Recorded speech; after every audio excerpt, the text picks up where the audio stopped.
2010 고부 일기. 며느리는 무술이.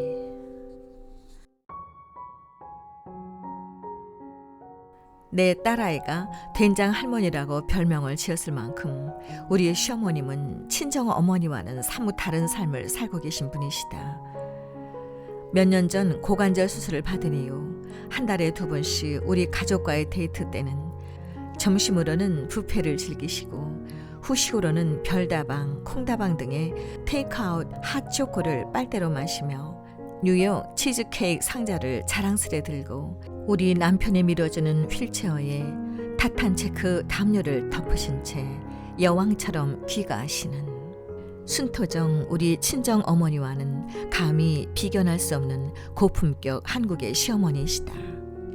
한 달에 1~2번 우리 가족들과의 외식 이외에 큰 집이 해외여행이나 유학지에 있는 아이들을 만나러 가는 때는 1년에 2차례 정도 우리 집에 와서 장기간 묵으시곤 했는데, 그럴 때면 온 가족들이 당신 중심으로 움직이지 않거나 다른 일에 시선을 돌릴 때면 가차없이 태클을 거셔서 온 가족을 식재료 삼아 공포의 도가니탕을 끓이곤 하시는 분이 우리 시어머님이시다. 게다가 장희빈을 능가하는 질투의 화신으로 며느리인 내가 가진 것은 다 당신 것으로 만드셔야 직성이 풀리신다.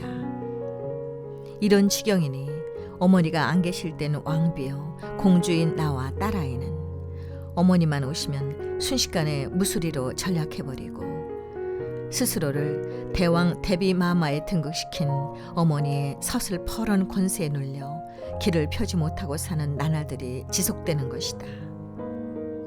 이럴 땐 거짓말 조금 보태어 우리 집이 꼭 조선 왕조 500년 드라마를 찍는 세트장인 것 같은 착각이 들기도 한다. 남편과 내가 불가피한 일로 둘이 함께 외출을 했다 돌아온 날은 안방에서 소리 지르며 우시고 한밤중에 당장 큰아들네로 보내달라시며 트집을 잡을 때도 있었다.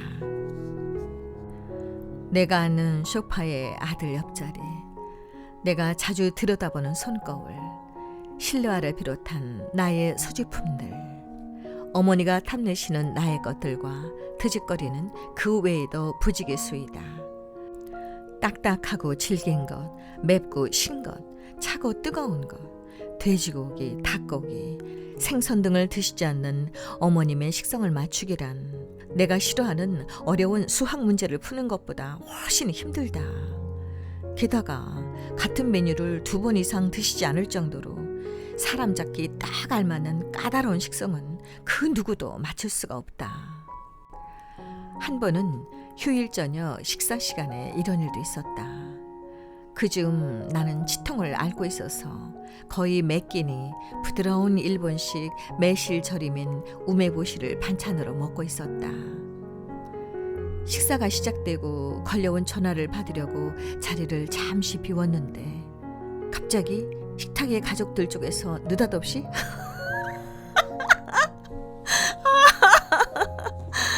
하고 웃음이 터져나왔다. 딸아이의 증언에 의하면 내가 자리를 뜨자마자 어머님은 기회를 포착한 매처럼 내 앞에 놓인 우메보시를 잽싸게 낚아채어 덥석 입안으로 넣으시더라는 것이었다. 우메보시를 즐기는 나도 너무 싫어. 젓가락으로 꼬집듯이 덜어먹는 지경인데 그 신 걸 한 입에 다 넣으셨으니 결과는 불을 보듯 뻔한 것이 아닌가. 남편과 딸아이는 과연 어머님이 그 우메보시를 어떡할 것인가 예의주시하고 있었는데 얼굴이 시뻘겋게 달아오르시면서도 끝내 뱉어내지 않으시고 삼키더라는 것이 아닌가. 나는 이때다 하고 스트레스 해소성 웃음을 한바탕 터뜨렸다. 그러나 내 나름대로는 최선을 다해도 어머니는 늘 만족해하지 못하셨다. 우리 가족들의 단란한 휴가를 성두리째 빼앗고 계시면서도 전혀 미안해하시는 기색도 없이 가실 때는 언제나 극단적인 감정 싸움을 야기시켜 놓으시고는 유유히 큰 집으로 돌아가시곤 했다. 시어머님을 모시기로 결정하고 한 사흘간을 아파 몸져 누웠었는데 마음도 따라서 아팠었다. 큰 집에서 두 손을 들었다며 돌아가실 때까지 모시라고 잘라 말한 것이 상당한 부담감으로 작용한 때문이 모양이었다. 내일 모레면 나이 60에 집에서 살림만 하는 것도 아닌 처지에 느닷없이 구순 시어머니의 시집살이라니. 이것만큼은 나도 못하겠다고 버텨볼까도 싶어 눈물로 기도를 드리던 어느 새벽 나는 주님의 음성을 들었다. 네가 완전히 죽으면 되지. 원 세상에, 아니라고 아무리 우겨보려고 해도 나 스스로도 인정할 수밖에 없는 정답이었다. 부딪히고 포기하고 또다시 부딪히고 포기하면서 어머님을 모신 지 한 달여가 되어간다. 아직은 펄펄 살아있는 내가 남아있어서인지 창밖에 눈부신 햇살이 창을 두드리는 멋진 아침에도 하루를 어떻게 살아낼까 싶어 눈물을 흘리며 고단한 몸을 일으키는 날이 많았다.